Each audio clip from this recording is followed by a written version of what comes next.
كنت لسه صاحي وداخل البلكونة ببص كده اتفاجئت من المنظر. لقيت الزريبة اللي عندي في البلكونة اتملت زبل. انا لسه منضف من يومين حرام. قلت ما بديهاش بقى، لازم ننضف الحمام.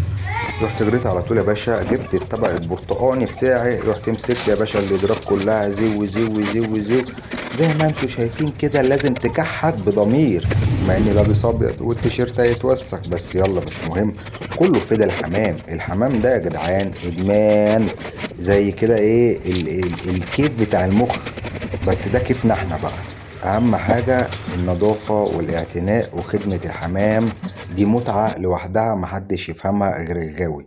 وهنا بقى قلت انا لازم ارفع السلكة دي عن الارض، وفعلا نطلع على اخويا ورفعناها وربطناها من فوق وظبطناها، ولقيت كمية زبل تحت السلاكة. يا نهار اسود، ولقيت بقى كمية حشرات وبتاع. رحت منضف يا باشا وبالمية والكلور والديتول، وادعك وادعك وادعك يا معلم. بس الحاجات دي كان لازم اشيلها برضه عشان فيه تحتها زبل. قلت انا لازم انضف بالمره. رحت مسكت يا باشا كده كل اللي تحت السلاكه ده وشيلته يا باشا. رحت دالق بقى ديتول وكلور ومظبط الكلام. قلت على الطلاق لازم النهارده اديها دعكه العيد. رحت مسكت يا باشا بالمقشه ودب دب دب دب. رحت كنست كل الزبل اللي تحتيها تاني. رحت جايب الشنطه بتاعتي يا باشا. قلت لازم بقى اعبيهم عشان ايه، نمسح على نظافه. المهم جبت الشنطة يا باشا، وبعد ما لميت رحت مسكت بقى بالديتول ومسكت الفرشة، وجبت حتة القماشة بتاعتي بتاعت العربية واديتها مسحة زي ما قال الكتاب. اقسم بالله يا جدعان راحة نفسية محدش يعرفها غير اللي بيربى حمام.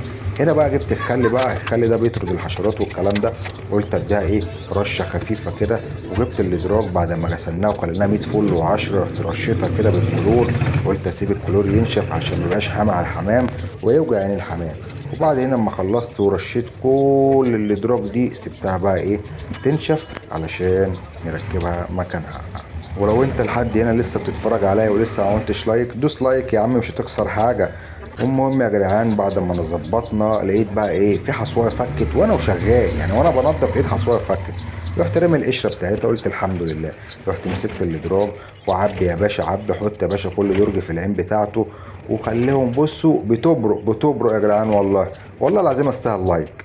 المهم ايه بعد ما خلصت بقى وميت فل وعشرة، اخيرا حسيت بالراحه النفسيه.